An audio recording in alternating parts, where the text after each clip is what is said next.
Good morning students. आज हम सभी लोग टेस्ट सीरीज की चौथी श्रृंखला में पहुंच रहे हैं। तो देखिए, चौथी श्रृंखला में हम लोग आज 50 क्वेश्चन लेकर फिर से हाजिर हुए हैं। तो आप सभी लोगों को ये सारे क्वेश्चन बहुत ही केयरफुली और ध्यान से पढ़ना है। तो चलिए, आप सभी का स्वागत और हार्दिक अभिनंदन। तो चलिए, फर्स्ट क्वेश्चन पे हम लोग पहुंच रहे हैं। ध्यान दीजिए, पहला क्वेश्चन स्टार्ट करते हैं। दीवाने बंदागान विभाग संबंधित था। तो देखिए, पहला ऑप्शन है दास विभाग, चिकित्सा विभाग, दान विभाग और लगान विभाग। तो सही आंसर आपको चुन लेना है। जी हाँ, सही आंसर है दास विभाग। दीवाने बंदागान विभाग फिरोज शाह तुगलक ने स्टार्ट किया था। उसे अपने दासों से बहुत प्यार था और वह भारी संख्या में दासों को रखता था। तो इसके लिए बकायदा उसने एक अलग से विभाग बना दिया था जिसमें 1,80,000 दास रहते थे। तो ये खास करके फिरोज तुगलक के द्वारा बनवाया गया था। नेक्स्ट क्वेश्चन पर हम लोग फोकस करते हैं। तो हमारा नेक्स्ट क्वेश्चन है कि अरबों ने भारत पर सफल आक्रमण किसके नेतृत्व में किया। तो चार ऑप्शन आपके सामने, अल हैरिस, अल मुहल्ल, अब्दुल्ला और मोहम्मद बिन कासिम। तो राइट आंसर के साथ हम लोग चल रहे हैं। हाँ जी, राइट आंसर है चौथा ऑप्शन, मोहम्मद बिन कासिम। अरबों ने भारत पर सफल आक्रमण मोहम्मद बिन कासिम के नेतृत्व में किया। इसके पहले भी बहुत सारे लोग जो सेनापति थे अरबी, वो भारत आए, जिसमें कि अल हैरिस, अल मुहल्ल और अब्दुल्ला भी थे। लेकिन इन लोगों को कोई कामयाबी नहीं मिली। इसलिए वहां के जो खलीफा थे अल हज्जाज, उन्होंने अपने दामाद को यानी मोहम्मद बिन कासिम को भारत पर आक्रमण करने के लिए भेजा, जिसमें मोहम्मद बिन कासिम सफल हुआ था। तो थर्ड क्वेश्चन की ओर हम लोग चलते हैं। गजनी साम्राज्य की स्थापना की। तो देखिए, चार ऑप्शन, सुबक्तगीन, महमूद गजनबी, अलप्तगीन और मोहम्मद गौरी। बहुत ही सरल क्वेश्चन है। राइट आंसर की ओर चलते हैं हम लोग। तो राइट आंसर है मोहम्मद अलप्तगीन। गजनी साम्राज्य की स्थापना अलप्तगीन ने की थी और अलप्तगीन का जो दामाद था वो सुबक्तगीन था और सुबक्तगीन का जो पुत्र था वो महमूद गजनबी था। और महमूद गजनबी ने 1001 में भारत पर अपना प्रथम आक्रमण किया। और इसका जो सफल आक्रमण था, जो सबसे चर्चित और फेमस आक्रमण था, वो 1024 और 25 में मोहम्मद सोमनाथ के मंदिर का आक्रमण था, जिसमें से इसने अपनी बहुत सारी अतुल संपदा को लूट लिया था। क्वेश्चन नंबर 4 की ओर चलते हैं। 4 कह रहा है कि महमूद गजनवी के पिता का क्या नाम था। तो देखिए, बहुत ही सरल क्वेश्चन है। ये क्वेश्चन मैंने इसलिए डाला है क्योंकि कभी कभी इस तरीके के क्वेश्चंस भी पेपर में पूछ लेता है। तो राइट आंसर की ओर चलते हैं। राइट आंसर है सुबक्तगीन। महमूद गजनवी के पिता का नाम सुबक्तगीन और सुबक्तगीन जो था वो अलप्तगीन का दामाद था। और अलप्तगीन ने भी हमने ऊपर आपको बताया कि गजनी साम्राज्य की स्थापना की थी। नेक्स्ट क्वेश्चन की ओर चलते हैं। महमूद गजनबी ने अपना पहला आक्रमण भारत पर किया। तो देखिए, चार ऑप्शन, 1000 एडी, 1001 एडी, 1002 एडी और 1003 एडी। तो राइट आंसर की ओर चलते हैं। राइट आंसर है 1001 एडी। और कैसे याद करेंगे कि बिल्कुल 1000 जो शताब्दी थी वो बिल्कुल स्टार्ट हुई थी। तो महमूद गजनबी का पहला आक्रमण यानी 1001 में इसका आक्रमण हुआ। तो इस तरीके से आप इसे याद भी कर सकते हैं। क्वेश्चन, मोहम्मद गौरी ने अपना प्रथम आक्रमण भारत पर कब किया था। तो चार ऑप्शन, 1175, 76, 77 और 78। तो राइट आंसर आपको चुन लेना है। राइट आंसर इज पहला ऑप्शन, 1175। मोहम्मद गौरी ने भारत पर अपना जो प्रथम आक्रमण था वो 1175 में मुल्तान पर किया था और गजनबी ने 1001 में अपना प्रथम आक्रमण पेशावर पे किया था। तो ये आपको याद रखना है, बहुत ही इंपॉर्टेंट क्वेश्चन। नेक्स्ट क्वेश्चन की ओर चलते हैं, क्वेश्चन नंबर 7 कि सिंध के क्षेत्र में मोहम्मद बिन कासिम की अंतिम विजय। देखिए मोहम्मद बिन कासिम ने बहुत सारी विजय की थी सिंध क्षेत्र में, लेकिन जो अंतिम विजय है उस पर विशेषतः हमने फोकस किया है। तो अंतिम विजय की ओर चलते हैं। जी हाँ, right answer fourth option Multan. तो सिंध के क्षेत्र में मोहम्मद बिन कासिम की जो अंतिम विजय थी वो मुल्तान थी। 711 में उसने देवल को विजय किया था, 712 में उसने सिंध को विजय किया, उसके बाद उसने ब्राह्मणाबाद को विजय किया, फिर उसके बाद उसने राजौरी को विजय किया, और जब ये वापस जा रहा था तो रास्ते में इसने मुल्तान को विजित किया था। तो मोहम्मद बिन कासिम के बारे में हम लोगों ने पढ़ लिया। नेक्स्ट क्वेश्चन है 8वां, भारत में जजिया कर लगाने वाला प्रथम शासक कौन सा है? तो देखिए 4 ऑप्शन आपके सामने, महमूद गजनबी, मोहम्मद गौरी, फिरोज शाह तुगलक और मोहम्मद बिन कासिम। देखिए राइट आंसर की ओर हम लोग चलेंगे। राइट आंसर हमें मिल गया है। क्वेश्चन नंबर 8 का राइट आंसर है फोर्थ ऑप्शन मोहम्मद बिन कासिम। तो भारत में जजिया कर लगाने वाला जो प्रथम शासक है वह मोहम्मद बिन कासिम है। और जैसा कि पढ़ चुके हैं, जजिया कर विश्व में सबसे पहली बार यहूदियों और ईसाइयों पर लगाया गया था। भारत में जो जजिया कर लगाया वो मोहम्मद बिन कासिम ने लगाया था, लेकिन मोहम्मद बिन कासिम ने जो बूढ़े होते थे, बच्चे होते थे, अपंग होते थे और जो ब्राह्मण होते थे उन पर जजिया कर नहीं लगाया था। लेकिन आगे चल करके ब्राह्मणों पर जजिया कर लगाने का कार्यक्रम कौन राजा करेगा, तो ये हम लोग अगले क्वेश्चंस में देखेंगे। तो जी हाँ, अगले क्वेश्चन पे देखिए वही क्वेश्चन आ चुका है आपका कि भारत में ब्राह्मणों पर जजिया कर लगाने का जो जजिया कर किसने लगाया? तो देखिए क्वेश्चन ऑप्शन आपके सामने, महमूद गजनबी, मोहम्मद गौरी, फिरोज शाह तुगलक और मोहम्मद बिन कासिम। तो भारत में ब्राह्मणों पर जजिया कर लगाया। राइट आंसर की ओर चलेंगे। राइट आंसर है थर्ड ऑप्शन फिरोज शाह तुगलक। भारत में ब्राह्मणों पर सर्वप्रथम जजिया कर फिरोज शाह तुगलक ने लगाया था। अगला क्वेश्चन है कि मोहम्मद गौरी के साथ भारत आने वाले प्रसिद्ध सूफी संत कौन थे? तो देखिए 4 संत हैं यहाँ पर, ये चारों सूफी संत हैं। कुतुबुद्दीन बख्तियार काकी, मोइनुद्दीन चिश्ती, बाबा फरीद और गेशुद राय। तो बड़ा ही फेमस नाम है, आप सभी लोग जानते हैं। राइट आंसर है सेकंड ऑप्शन मोइनुद्दीन चिश्ती। मोहम्मद गौरी के साथ भारत आने वाले प्रसिद्ध सूफी संत मोइनुद्दीन चिश्ती थे। और कहते हैं कि चिश्ती के संप्रदाय की स्थापना भारत में मोइनुद्दीन चिश्ती ने की थी। और इनके 2 मुख्य शिष्य थे, एक थे हामिद नागौरी और दूसरे थे काकी, यानी गौरी और काकी यानी कुतुबुद्दीन बख्तियार काकी। और कुतुबुद्दीन बख्तियार काकी जो थे, इनके शिष्य कुतुबुद्दीन ऐबक थे। और कुतुबुद्दीन ऐबक ने अपने गुरु कुतुबुद्दीन बख्तियार काकी की याद में कुतुब मीनार की नींव डाली थी। और इसके बाद इनके जो शिष्य थे वो थे बाबा फरीद।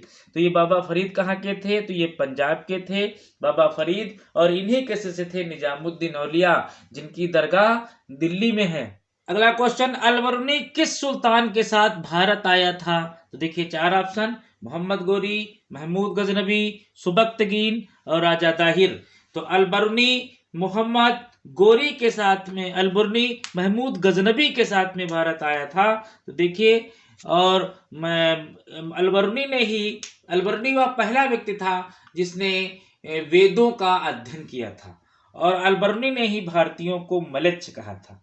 तो ये 2 शब्द है, आप ध्यान रखिएगा। इसने किताब लिखी थी किताबुल हिंद। तो ये बहुत ही काफी फेमस किताब हुई थी।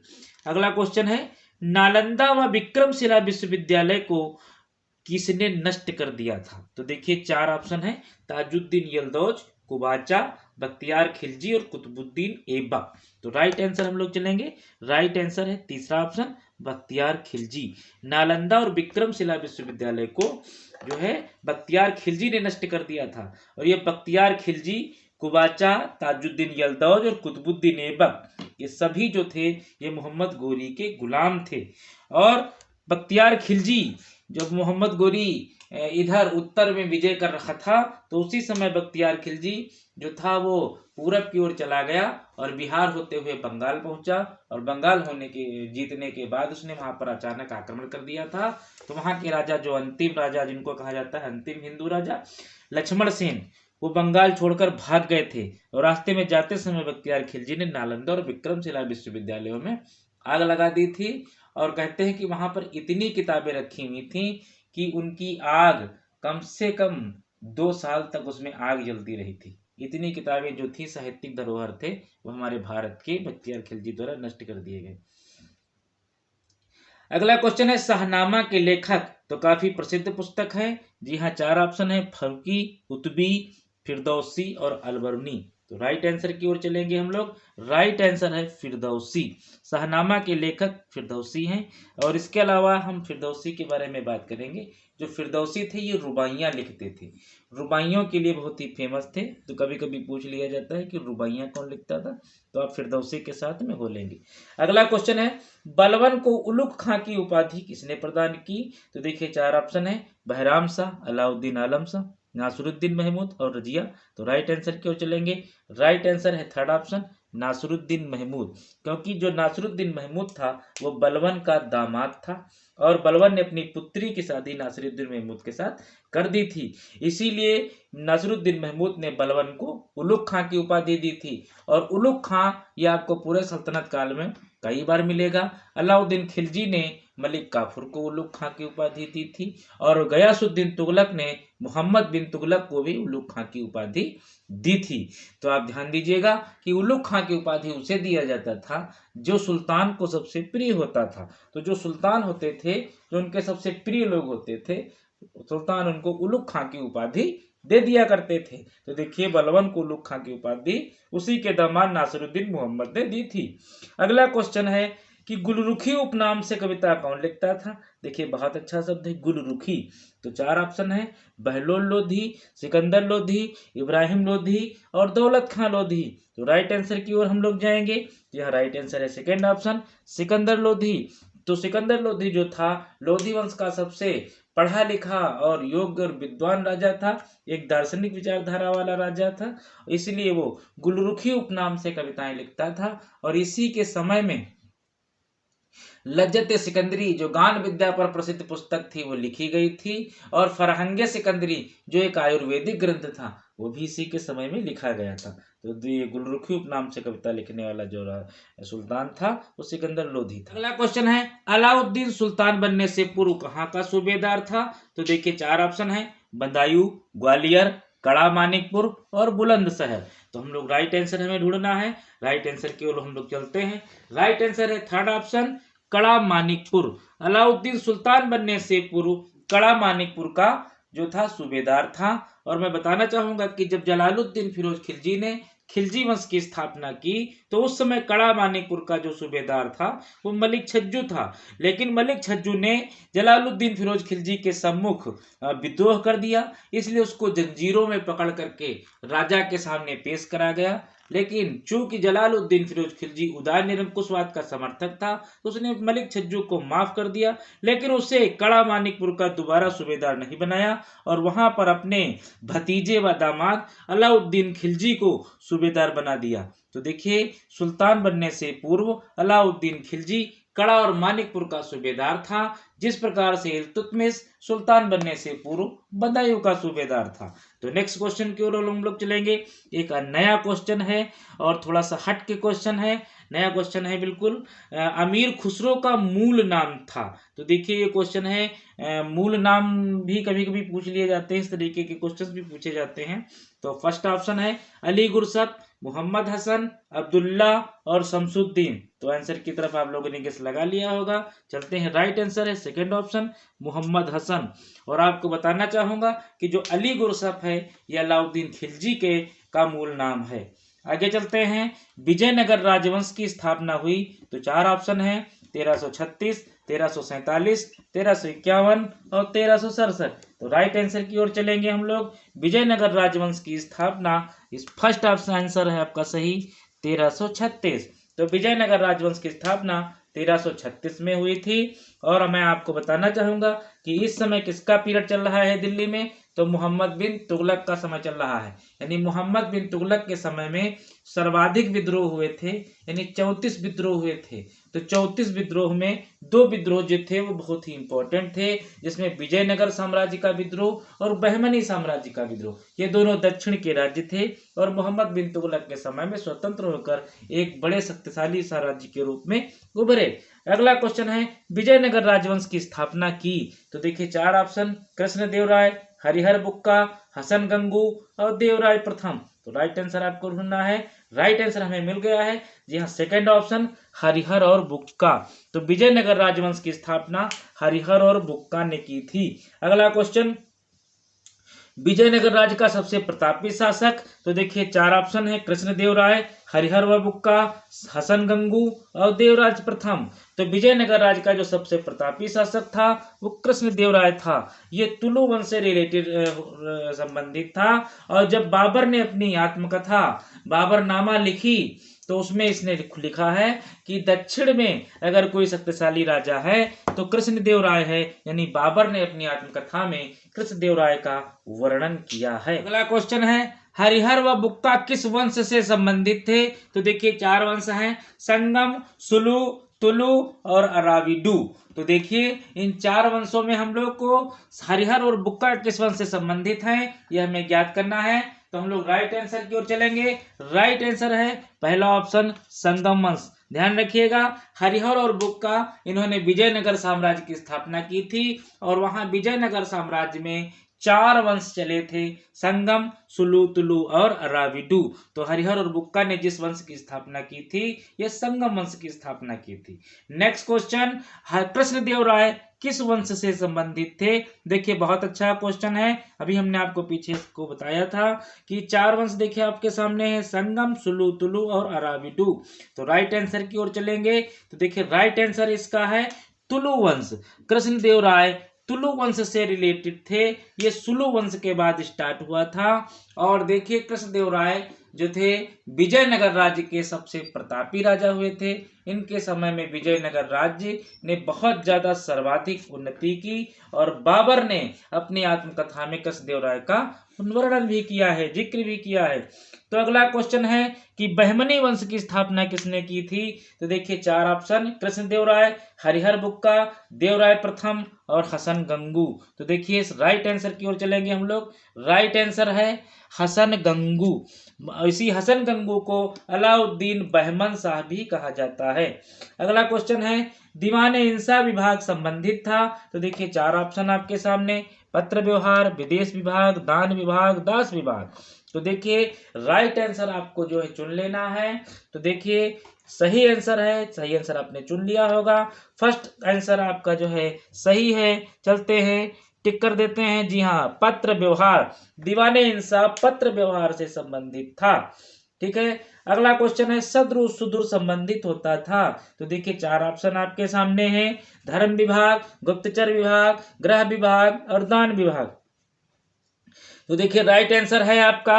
राइट आंसर की ओर हम लोग चलेंगे। तो राइट आंसर आपको ढूंढ लेना है, बिल्कुल ढूंढ लिया मैंने। जी हाँ, फर्स्ट जो है आपका ऑप्शन जो है आपका राइट है, धर्म विभाग। सद्र सुदूर जो था ये धर्म विभाग से संबंधित होता था। अगला क्वेश्चन, स्थायी सेना का गठन किया। तो देखिए 4 ऑप्शन, अमीर हसन, मुबारक शाह खिलजी, जलालुद्दीन खिलजी और अलाउद्दीन खिलजी। तो राइट आंसर के लोग हम लोग जाएंगे।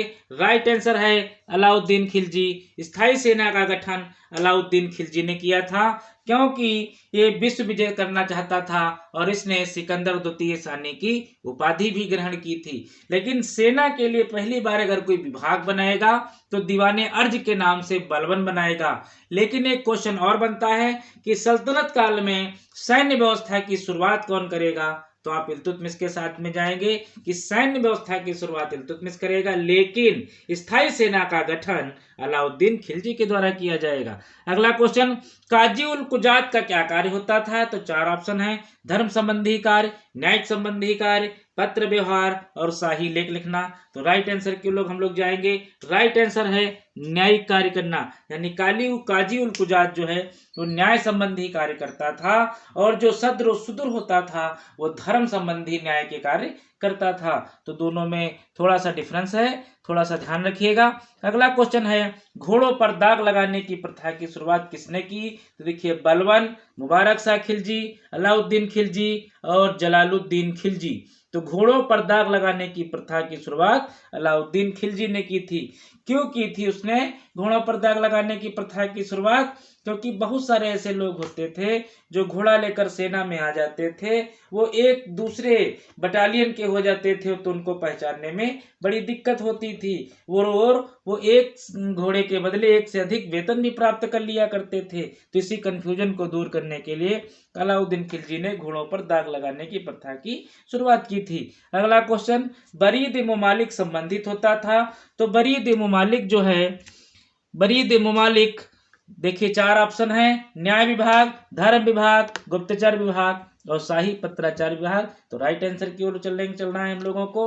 तो राइट आंसर मिल गया है गुप्तचर विभाग। जो बरीद मुमालिक होते थे ये गुप्तचर विभाग से संबंधित होते थे, और कहते हैं कि बलबन ने बरीद मुमालिक विभाग की स्थापना की थी, यानी गुप्तचर विभाग की स्थापना की थी। और सबसे अच्छी जो गुप्तचर व्यवस्था थी वो सिकंदर लोधी के समय में थी। अगला क्वेश्चन है, वकील दर का क्या कार्य होता था? तो देखिए 4 ऑप्शन है, न्याय विभाग, धर्म विभाग, गुप्तचर विभाग और गृह के कार्य करना। तो यानी महल के अंदर के कार्य करना। तो देखिए राइट आंसर आपको मिल चुका है, आपने आंसर ऑप्शन देकर पहचान लिया होगा। राइट आंसर है चौथा, गृह के कार्य करना, यानी महल के अंदर के सारे कार्य करना। ये वकील दर का कार्य होता था। जैसे राजा कहाँ लेटेगा, कहाँ सोएगा, क्या खाएगा, क्या पिएगा, राजा का कभी मन ड्रिंक करने का है, तो ये सारी व्यवस्था राजा का मन खेलने का है, तो ये सारी व्यवस्था वकील दर करता है। क्वेश्चन, सैनिकों का हुलिया रखने की प्रथा किसने प्रारंभ की? तो देखिए 4 ऑप्शन, बलबन, इल्तुतमिश, अलाउद्दीन खिलजी और जलालुद्दीन खिलजी। तो देखिए राइट आंसर आपको ढूंढना है, राइट आंसर है तीसरा, अलाउद्दीन खिलजी। सैनिकों का हुलिया रखने की जो प्रथा प्रारंभ अलाउद्दीन खिलजी ने की थी। अगला क्वेश्चन, सैनिकों के पदों को वंशानुगत किसने बना दिया था? तो देखिए 4 ऑप्शन, गयासुद्दीन तुगलक, मोहम्मद बिन तुगलक, फिरोज शाह तुगलक और इब्राहिम लोधी। तो सैनिकों के पदों को वंशानुगत बनाने का जो श्रेय था, देखिए राइट आंसर की ओर चलेंगे, राइट आंसर है तीसरा, फिरोज शाह तुगलक। फिरोज शाह तुगलक ने सैनिकों के पदों को वंशानुगत बना दिया था, और यही एक ऐसी भूल थी फिरोज शाह तुगलक की जिसकी वजह से पूरे सल्तनत काल का जो है पतन हो गया था, यानी विघटन हो गया था। इसलिए अधिकांश जो विद्वान हैं वो फिरोज शाह तुगलक को सल्तनत काल के पतन का मुख्य कारण मानते हैं। अगला क्वेश्चन है, मकबरों का काल किस काल को कहा जाता है? बहुत ही अच्छा और गुड क्वेश्चन। जी हाँ, 4 ऑप्शन, सैयद काल, लोधी काल, तुगलक काल और खिलजी काल। तो देखिए चलेंगे राइट आंसर की ओर। राइट आंसर है लोधी काल, यानी मकबरों का काल जो है वो लोधी काल को कहा जाता है। यानी सर्वाधिक मकबरे जो है अष्टभुजाकार मकबरे ये लोधी काल में बनते थे। देखिए भारत में प्रथम मकबरा जो था वो सुल्तान गढ़ी का मकबरा बना था, जिसे इल्तुतमिश ने अपने पुत्र नासिरुद्दीन महमूद की याद में बनवाया था। और स्क्रिप्ट शैली में अगर बना हुआ प्रथम मकबरे की हम लोग बात करेंगे तो वो खुद इल्तुतमिश का मकबरा है जो दिल्ली में बना हुआ है, और शुद्ध इस्लामी पद्धति में जो बना हुआ मकबरा है वो बलबन का मकबरा है। लेकिन जो मकबरों का काल है वो लोधी काल को कहा जाता है। अगला क्वेश्चन, सर्वाधिक एकता देने का श्रेय किस सुल्तान को जाता है? तो 4 ऑप्शन, गयासुद्दीन तुगलक, मोहम्मद बिन तुगलक, फिरोज शाह तुगलक और इब्राहिम लोधी। तो राइट आंसर की ओर चलेंगे, राइट आंसर है फिरोज शाह तुगलक। सर्वाधिक एकता देने का श्रेय जो है फिरोज शाह तुगलक को जाता है, लेकिन प्रथम एकता जो देने का श्रेय है वो जो है इल्तुतमिश को जाता है। यानी इल्तुतमिश ने सैनिकों को प्रथम एकता देना प्रारंभ किया था। लेकिन प्रथम एकता पाने वाला सुल्तान कौन था? तो कुतुबुद्दीन ऐबक था, जिसको मोहम्मद गोरी ने दिया था। तो अगला क्वेश्चन, बाजार नियंत्रण व्यवस्था किसने प्रारंभ की थी? तो देखिए नेक्स्ट क्वेश्चन, और राइट आंसर ढूंढना है आपको। ऑप्शन है बलबन, इल्तुतमिश, अलाउद्दीन खिलजी और जलालुद्दीन खिलजी। तो राइट आंसर है आपका अलाउद्दीन खिलजी। बाजार नियंत्रण व्यवस्था अलाउद्दीन खिलजी ने प्रारंभ की थी, क्योंकि इसका सपना जो था वो विश्व विजय करने का सपना था। जिसने एक बहुत बड़ी 4,70,000 सैनिकों की एक बहुत विशाल सेना कलेक्ट की, लेकिन उस विशाल सेना को जो वो वेतन देता था वो महीने के अंत में समाप्त हो जाता था, यानी उन सैनिकों के लिए वो वेतन पूर्ण नहीं था। इसीलिए इल्तुतमिश ने बाजार नियंत्रण व्यवस्था करके वस्तुओं के मूल्य निश्चित कर दिए थे, ताकि उन सैनिकों का भरण पोषण आसानी से हो सके। तो बाजार नियंत्रण व्यवस्था जो है वो अलाउद्दीन खिलजी ने प्रारंभ की थी। क्वेश्चन, सर्वाधिक नहरें बनवाने का श्रेय किस सुल्तान को जाता है? तो 4 ऑप्शन, गयासुद्दीन तुगलक, मोहम्मद बिन तुगलक, फिरोज शाह तुगलक और इब्राहिम लोधी। तो राइट आंसर की ओर चलेंगे हम लोग। राइट आंसर हमें मिल गया है फिरोज शाह तुगलक। सर्वाधिक नहरें बनवाने का जो श्रेय फिरोज शाह तुगलक, फिरोज शाह तुगलक ने 5 नहरें बनवाई थी। पहली नहर जो इसने बनवाई थी वो दीपालपुर से सतलज तक थी, जिसको रजबाह नहर कहा जाता था। ये इसने अपने पिता की याद में बनवाई थी। और प्रथम नहर बनवाने का अगर कोई श्रेय है तो वो गयासुद्दीन तुगलक को जाता है सल्तनत काल में। लेकिन अगर प्राचीन काल की बात करें तो एक अभिलेख है, हाथी गुम्फा अभिलेख। ये जो हाथी गुम्फा अभिलेख है, उस अभिलेख में पहली बार नहर के खुदवाने का वर्णन हमें मिलता है। अगला क्वेश्चन है, जजिया कर क्या है? तो देखिए 4 ऑप्शन, बहुत सरल क्वेश्चन है। इस तरीके के बहुत हल्के फुल्के और सरल क्वेश्चंस भी पेपर में डाल दिए जाते हैं। तो देखिए ऐसे जो क्वेश्चंस हैं इनको इग्नोर नहीं करना है।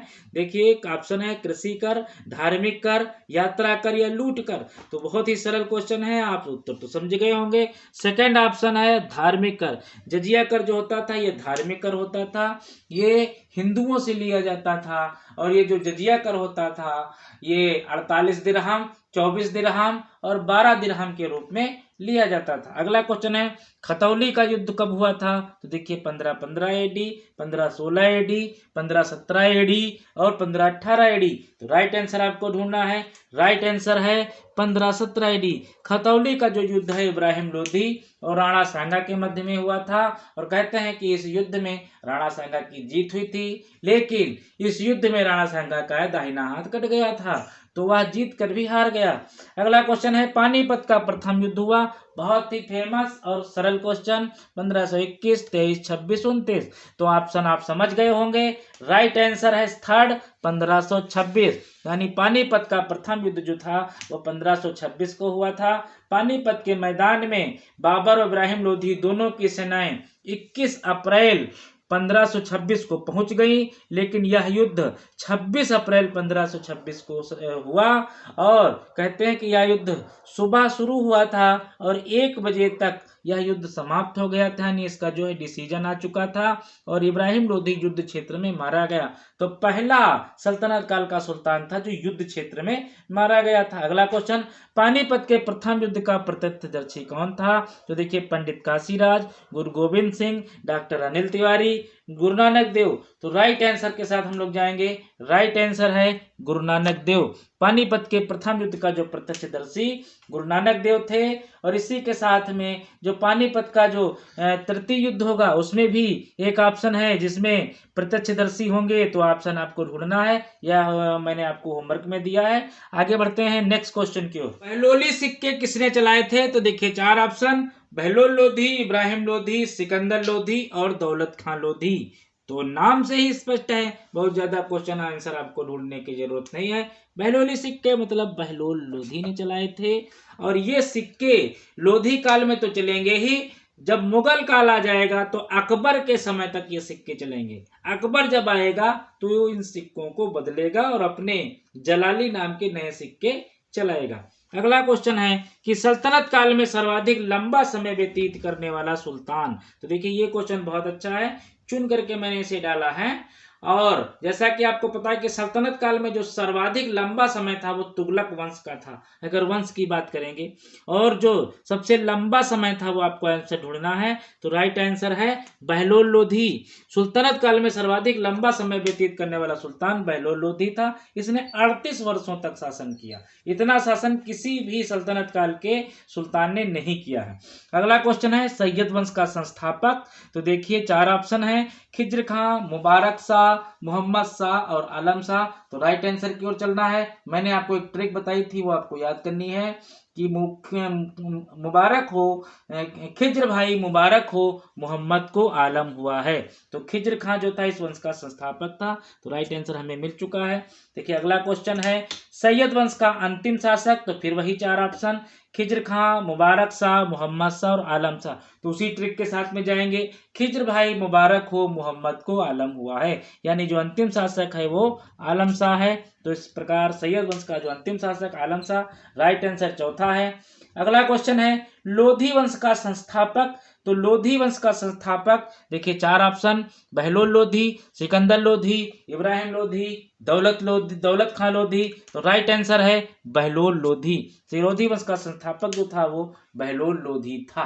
लोधी वंश का अंतिम शासक, तो देखिए लोधी वंश का अंतिम शासक चार ऑप्शन, बहलोल लोधी, सिकंदर लोधी, इब्राहिम लोधी और दौलत खां लोधी।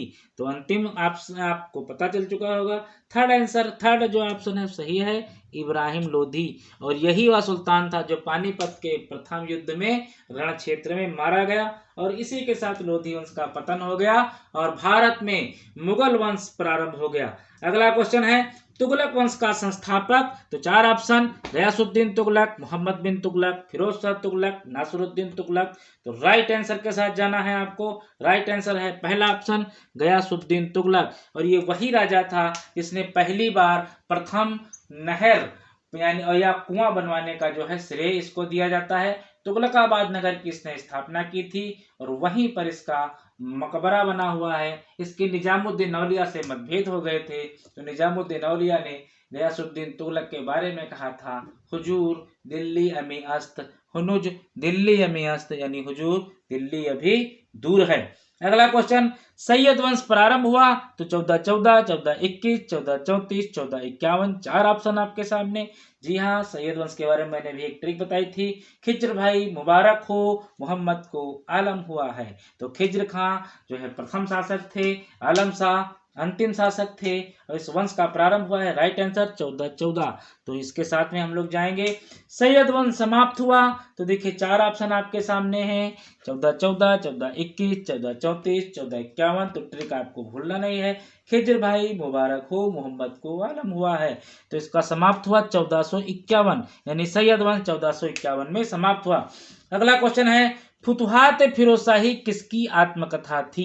तो देखिए चार ऑप्शन है, गयासुद्दीन तुगलक, मोहम्मद बिन तुगलक, फिरोज शाह तुगलक और अबू बकर। तो इस क्वेश्चन का आंसर हम आपको नहीं बताएंगे क्योंकि ये क्वेश्चन मैं आपको होमवर्क में दे रहा हूँ। इस क्वेश्चन का जो आंसर है आपको कमेंट बॉक्स में लिखना है कि देखते हैं कि कितने लोग इस क्वेश्चन का आंसर ढूंढ करके कमेंट बॉक्स में लिखते हैं। तो इंतजार रहेगा आपका हमें कि आप इसका आंसर कमेंट बॉक्स में दें। Thank you very much. मिलेंगे कल नेक्स्ट सीरीज के साथ, तो तैयारी करते रहिए।